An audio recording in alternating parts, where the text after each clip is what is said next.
reflection using Huygens principle in wave theory. Let us learn how reflection takes place in wave theory.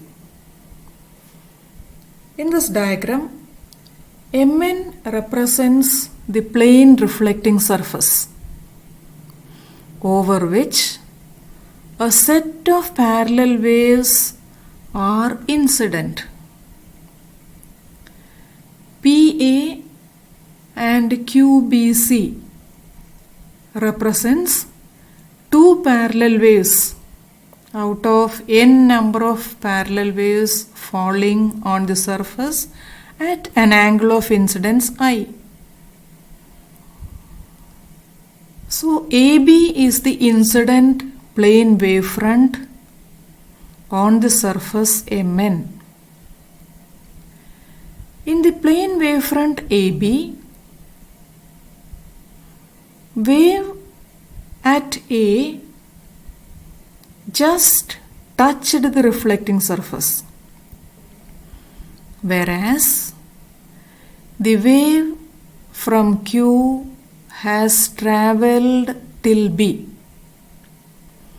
It has to travel BC more to reach the surface.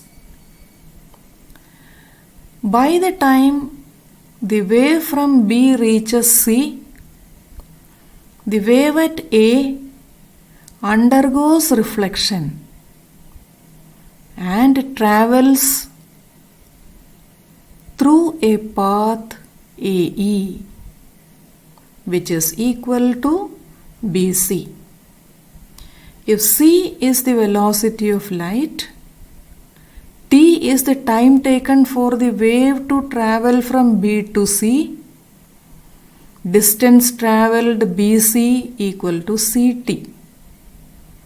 So how much is the distance travelled by the reflected wave AE? Distance travelled AE is also equal to CT, because the incident wave as well as reflected wave are in the same medium. Both are having same velocity. So in time t, AE equal to CT. So if we draw an arc with A as center and AE as radius, the tangent to the arc will be the reflected wavefront EC. R is the angle of reflection.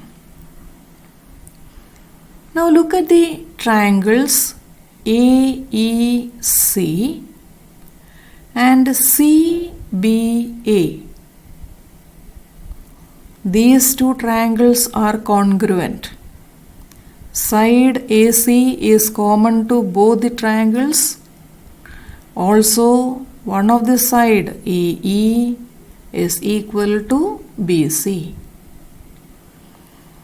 Now, what is sin I from the triangle CBA or ABC?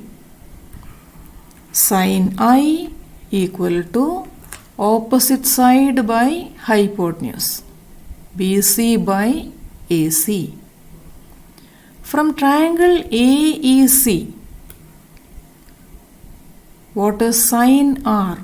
Sin R equal to AE divided by AC.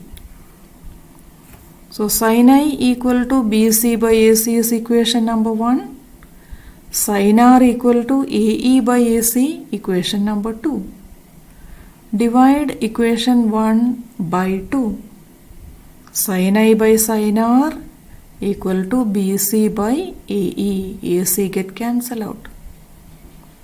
But already we know BC equal to AE. Therefore, sin I by sin R equal to 1 or sin I equal to sin R.